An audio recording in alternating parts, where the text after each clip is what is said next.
What's up, guys, and welcome to what is this, week 9, right? This is we're moving right along. I'm gonna try to keep this quick and concise as possible, and I want to address a few things that the concerns that have come up, some thoughts that have come up, some questions. Obviously, I want to respond to questions from last week, but one thing I want to address is our WebEx. It's not a necessary thing on Tuesdays at 5. But Bellin, I want to give you a shout out. I hopped off after 18 minutes and then hopped back on. I saw you, but then you didn't hear me, and then you logged out. But whatever. Anyway, so you get a shout out on this week's lecture here. So thank you for attempting to do so. I've been trying to field a lot of questions on email. I can tell you that you've never known busy as a teacher right now.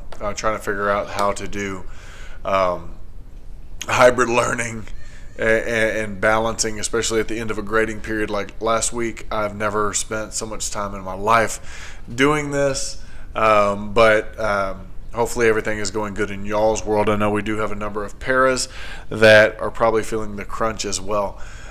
So just know that if you can survive even the idea of this year, you can survive education as a whole. First thing I want to do is I want to jump into questions. I love going into questions. First time seeing them, so let me open them up. Let's see. Only 7 people respond to last week's lecture. Let me address that really quick before I move on. So this is attendance, and I've been asked, hey, I couldn't do that quiz. Well, the dates on the quiz were messed up, and it was on me, Dr. Seals. We didn't change the dates, whatever. Anyway, trying to get those fixed as we're going along. It's a patchwork right now, but I think we're doing a fair job as far as getting the curriculum to you and really giving you a look at what the expectation is for this course. Again, it's an introductory course. It's not a pedagogy course, so please do keep that in mind. But last week's discussion only had 7 responses. Looking at it right now, and I tell you what, guys, if you're not looking at this lecture, if you're not responding to it, because this is a critical aspect of being engaged in an online course. This isn't even a hybrid. You don't even have to come see me once a week. But please make sure that you are getting involved in the discussions, because that's for attendance, and attendance is huge. All right. So no question there. Okay. Ooh, got a question. How much has school changed since you graduated high school? So that means I have to call myself out and tell you how old I am. Like 26. I graduated in 2007. No. School has changed a tremendous amount, very simply because of technology. And just plain and simple, technology has been I'm old school.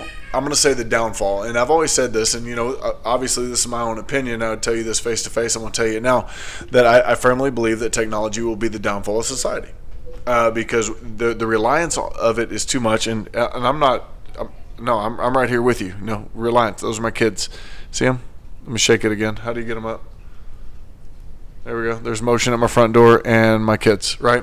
So I get it. I understand this. But I truly feel that seeing students having technology, I guess I ran with a beeper for some time, but seeing kids with the technology at their hand that literally, I had a student come up to me today and showed me a math problem on Snapchat and asked if I could solve it for her.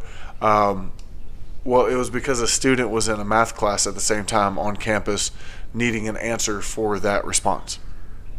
So it's like, are we learning anything these days, or are we simply relying? I've become more lenient with that idea of technology, and I'm gonna branch off now. Thank you for that question. I feel like I'm in a debate. Thank you for that question. No, it's the idea of how do we utilize 21st century technologies, and how do we continue to increase thought processes? How do we continue to synthesize material? How do we continue to activate this thing right here? This is the most powerful thing in the entire universe. It's here. It's in between. Everybody got it, but we address it differently, and that's actually something I'm going to talk about with Chapter 8 here in just a moment. Is the change, the biggest change has been technology and the reliance on technology, and it's very simply, I'm not a fan. Okay, I'm not a fan. Let's see. Question: how was your experience during your first year teaching?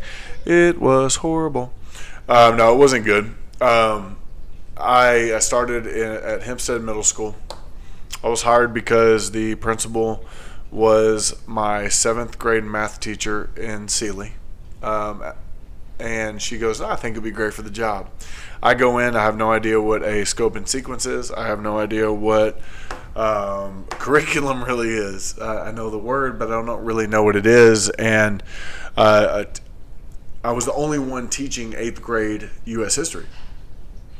And my next door neighbor, who's now my best friend, we grew up in the same town. His dad was a longtime band director in Belleville and in Sealy, which means nothing probably to some of y'all, but he's like 5 weeks in, he said, hey, how's it going? How's everything going? I'm like, I think it's going great. We're still talking about the Indians. And he said, the what? I said, yeah, the Indians, because the textbook, it's Indian. We have Indians. We're talking about the natives, right? And he said, man, you should be really, really far past that, almost to the revolution by now. And I'm like, how do I know that? He said, well, no, if you look at what Region 4 sends out, then there's a binder, and it tells you everything to do. Mind blown, right? So I really didn't understand this. I didn't grasp the concept of structured curriculum. And so it made my teaching experience, it wasn't horrible. I mean, I was highly successful. No, it wasn't horrible, but it was odd. I missed out on being able to, y'all can probably hear my son yelling at cars in the kitchen, or the living room, I'm sorry. So it wasn't bad, but what I didn't get from what I could have got in Sci-Fair, and not saying Sci-Fair is better than anybody, but I didn't get the structure of team planning, because in small districts, sometimes you're the only one out there. And you're kind of just swimming along. So the more that you have the ability, and this is also a detriment of going through an alternative certification program, because if I would have went through full teaching program, I went through 2 semesters of it, and then I bounced out, got my history degree and education degree, then did 10, 15 other jobs, and then jumped into education through alternative certification. I would have had more experience and kind of knew what was going on. So it was okay. It wasn't bad. I'm still here doing it, so it couldn't have been terrible. This is a good question. Have you ever had an issue with adapting to new changes? I don't mind change. I'm literally too laid back in the process to get up in my feels about change. And something I'm actually going to address tonight. I made notes I'll find them really quick. I made notes, and it says,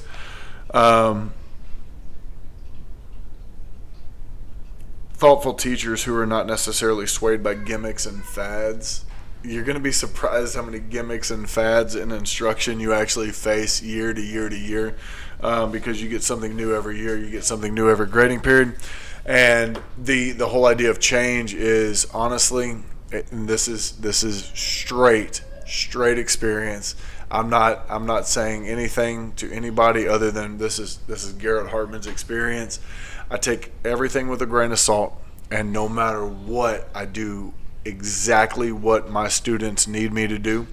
Whenever the past 4 years as an instructional coach, I took it again with a grain of salt, and I did everything that my teachers needed me to do for them to have their students successful.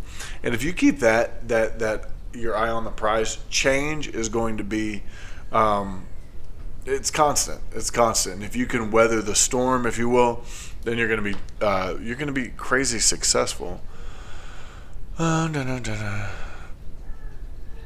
What would you see being the next significant change to education? Ew. Okay, so the question is, and this is a really in-depth question, what would you see being the next significant change that education may have to adapt to, like how it has adapted to a more commonplace technology access? Okay, so what I'm seeing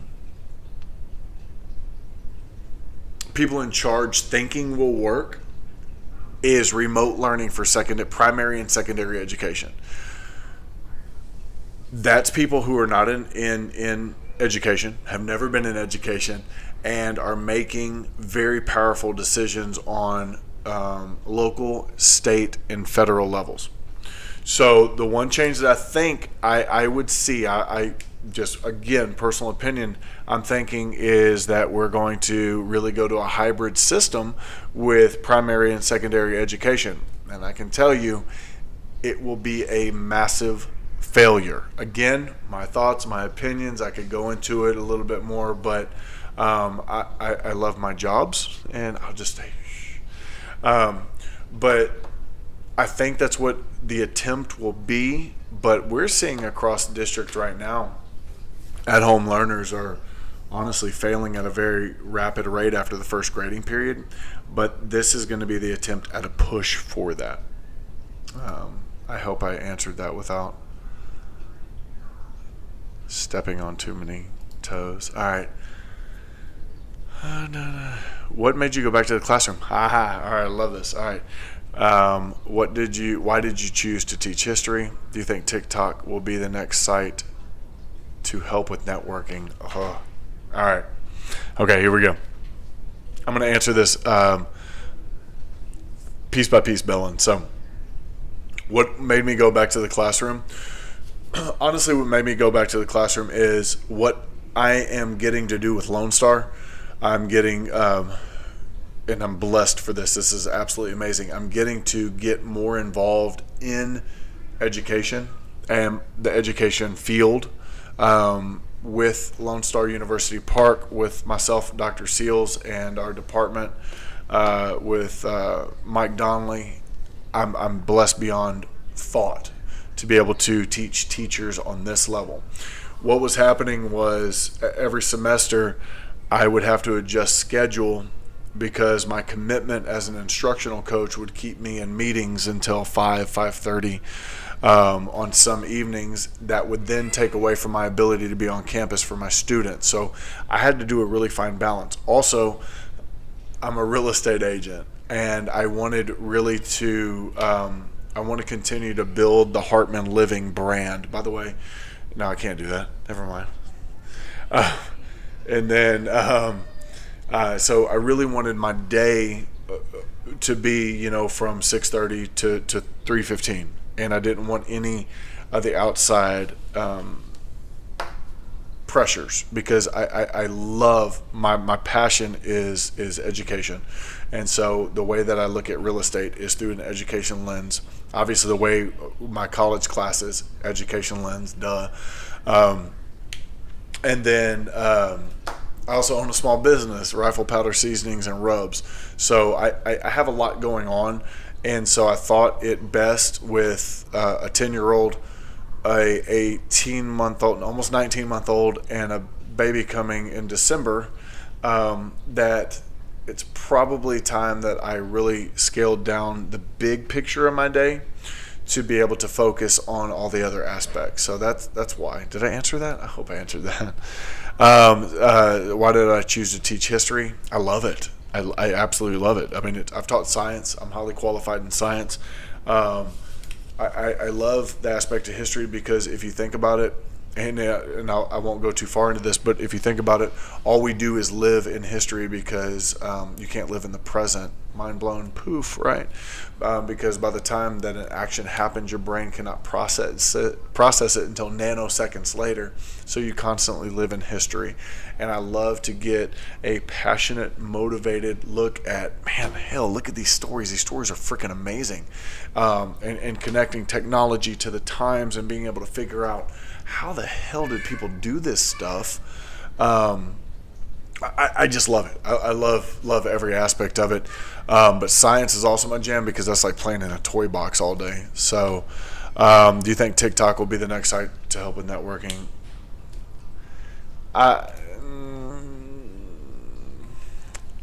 That would be far away. I really think that would be very far off because I've dabbled in TikTok for marketing for my real estate and for my my seasoning company, and there's some sketchy stuff on there. And honestly, whenever you look at a medium that you watch kids walk down the hall and they're doing this, I'm not sure it's ever going to work for networking. So that was my impression of a TikToker. Thank you very much, everybody. I don't know. It would be a stretch. But honestly, personally no, I don't think it would help with networking and education. All right, Abigail. Abigail said I missed all these other ones. But look at these questions. I'm going to try to bust through these real quick so I can get to chapter... What are we on? Chapter 8. Good gosh. Is there curriculum one thing that you wish you knew more? Yeah, curriculum. I think I covered that one. So curriculum is something I wish I knew more about. You don't have to develop curriculum. Curriculum exists. So with curriculum existing, you just have to really understand the scope and sequence. What are you doing this day? What are you doing this day? How long does this last? And presenting instruction that is engaging. If you're going into a big district, engaging instruction starts here. It starts 100% with you. You'll have the material. Even in smaller districts now, it's not like it was 14 years ago. Even in smaller districts, you have the curriculum given to you, but it's important to understand that it's there. But engaging instruction 100% is you. It's ownership. It's being, I am teacher, and we're actually going to talk about this. This is really tying in. I like this. What are your tips on developing thought-provoking, higher-order thinking questions? Always ask why. And I'm going to leave it at that. Always ask why. So if I ask a kid a question, and it's a knowledge-based question. We just went through that Bloom's taxonomy. If I ask a student a knowledge-based question, and they go, "Well, the answer is yes," then you're going to act like a 2-year-old, and you're going to go, "Okay, expound on that. Tell me why." And they say, "Well, no, that's the answer. I understand that, but what connections are you making, right? How did you come up with the fact that answer is why?" And they sit there and they're stunned. They're like, "I don't know. You said it's the answer." And say, "All right, well, I tell you what. Ask a friend." And they're going to say, "Can you help me out? Tell me why." And then you hit on another kid, and so everybody's mind is now thinking, "Well, why is that? Why?" Keep it going. Keep it going. If you can imagine everybody's brain going,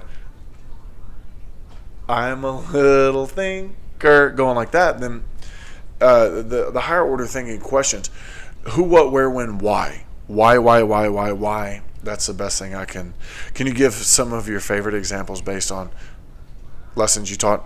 That's why. I love to question. I love to bounce off. I love to be able to spiral back and sit there and go, "Okay, y'all don't know the answer to that question. Think about this." And I back up what we've been talking about. Spiral backwards. You tear down to build up. Right, so you tear down the ideas that we've learned before so that you can build understanding. Take knowledge down, build understanding. System of communicating your system of communicating expertise. I don't really have to issue a lot of consequences. I'm very open. I do get frustrated, and I say, "All right, well, I said, this is something, it's not a good practice. It's not a good practice, but this is always something that you can have in your back pocket." So I'm sitting there going, "All right, I've had to tell you like 10 times to pay attention, get focused, right?" One thing that I will do if I'm telling a student that I literally do this. It's no joke. I have a piece of paper, or even if I don't, take the pen cap off. All right, guys, hold on one second. write down their name and said, all right, I'll send that later, you don't have any more issues because they think you're emailing parents. You hear my son? I apologize for that if it's so loud. What are some key pointers you would suggest in developing expectations and consequences? That really comes with what campus you're on and what campus, like the assistant principals, what the directors of instruction, what they really have put forth. What is the foundation for your classroom management, or a few principles you subscribe to? God, that's an in-depth question. I'm not even prepared to answer this. Foundations for my classroom is mutual respect. And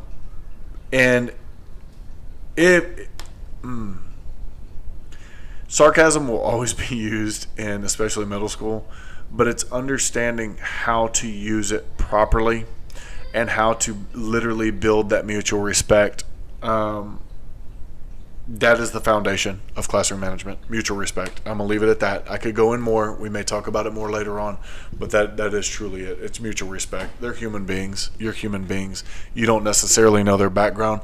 They don't know yours. They don't care about yours. Actually, they love to hear about family. It's weird.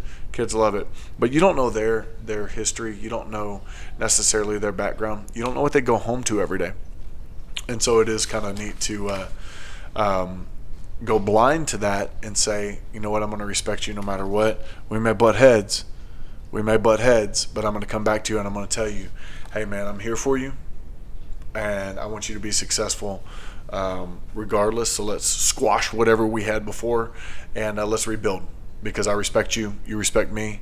Let's go for it. Okay. All right.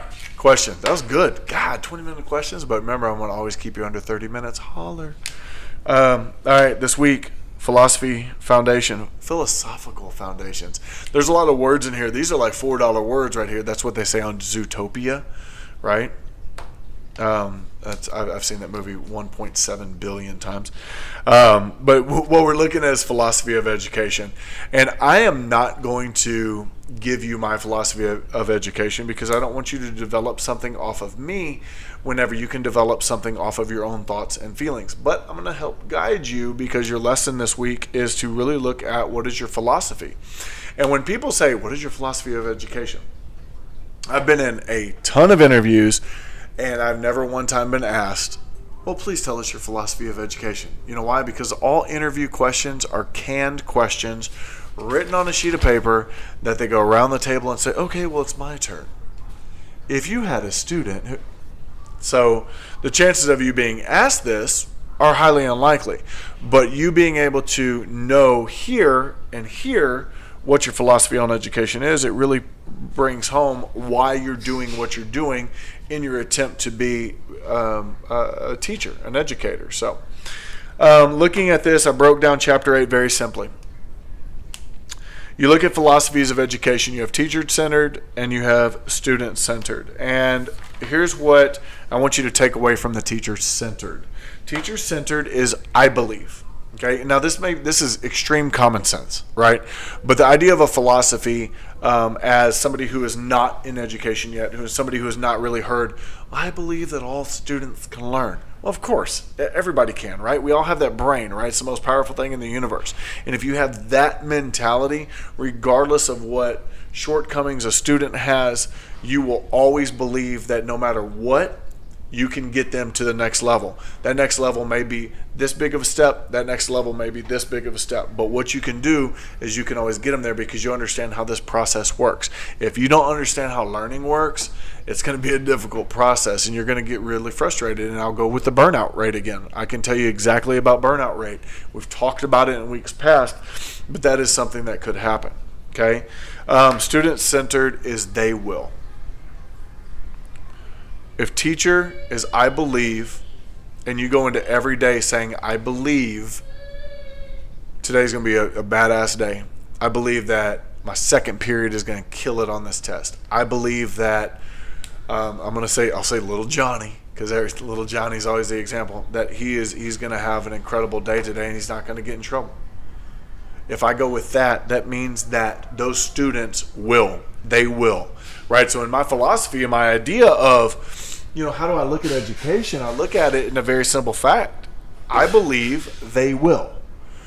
Okay, and it's not that I'm pushing my ideas, it's not that I'm pushing thoughts, but if I know that if I do everything right, well, I don't do everything right, trust me, at all. But if I check, I don't even want to say that, I don't check boxes. I fly off the handle. I do this rogue. Maybe I'm not the best person to teach this. If I go with every single day and I'm like, and I think, I believe that they will XYZ, insane successful at this, guys. All right.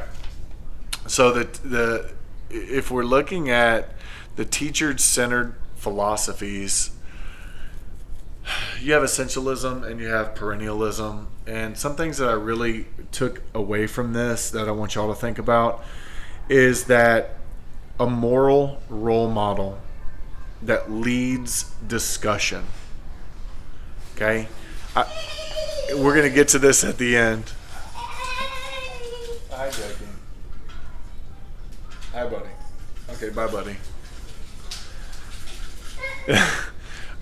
Jake came to tell me hi. So if we look at the idea of being that individual role model, you're a role model.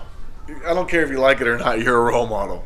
And that's how I position myself. That's something that I want to be. Remember, I spoke with y'all a few lectures back. I literally want you walking across that stage, shaking some stranger's hand, handing you a fake little diploma, and you're holding it in front of an American flag, taking a picture, going, I graduated. I want you to think, man, Hartman kind of knew what was up, right? So yeah, be a role model-ish. One thing about the students that I highlighted here that I want to talk about is it must be disciplined and hard work is emphasized. That's cool in the classroom, but you can't control the home. And so structure is vastly important to your idea of philosophy. Structure is paramount, not necessarily rules, regulations, punishments, but structure. They crave it. Whenever I walk in the classroom and I say, all right, guys, let's do it. Phones up. Everybody, let's go. My expectation is that, phones are up, and I'm very lenient on that. I wasn't back in my younger days, but I am now. But the learning environment should be teacher controlled, but it should be done through mutual respect, because you have to understand this controls home life. This controls school life. Whether you like it or not, you have to understand. You have to gather that change, or else you're going to be so frustrated you will hate life. Moving on into what we're looking at with those student-centered philosophies with progressivism, one thing that I pulled out is that I want my students to be intrinsically motivated, self-motivated consistently, because I'm a facilitator, I'm an encourager, I'm a motivator. And that's one thing that I hang my hat on so very well, that I love to, is that I'm a motivator. And I am watching my time, guys. I got 2 minutes left. Here we go. If I have the ability to allow students to grasp their own learning, explore, I'm going to give you the foundation. I'm going to give you the knowledge so that you can go directly into the understanding. That's what I want to do for you. Extensionalism, I'm teaching the whole child. I'm literally supporting emotional, social, physical. I don't know. I don't teach PE, but I don't want them to trip walking in the classroom. Y'all hear my son? He is frustrated right now. Big deal is knowledge pushing to self-discovery. And that's not just curriculum-based. That is everything that you deliver in the classroom. The big picture is balance of all of these ideas is extremely important. One of the concluding thoughts, and I promise that I want to keep these under 30 minutes, so I am kind of blasting through the end of this a little bit. Don't be swayed. Don't be confused. Don't be frustrated by what admin pushes out. Every single year, you're going to get something new. And you're going to say, all right, now we're doing this. All right, now we're doing this. All right, well, now we're doing this. Like, what? What do we do? You've just given us like 30 different things, and all of a sudden you want us to do every single one of them? I'm going to be real. This is real Hartman moment right here. Smile, nod, do what's best for your kids. Plain and simple. and make sure that you're educating them on the level that you expect. You raise the expectation, and no matter what, they're going to come up to it. But they have to trust you. They have to believe you. They have to know that you're there for them no matter what. All right? So I said I'm not going to give my philosophy of education.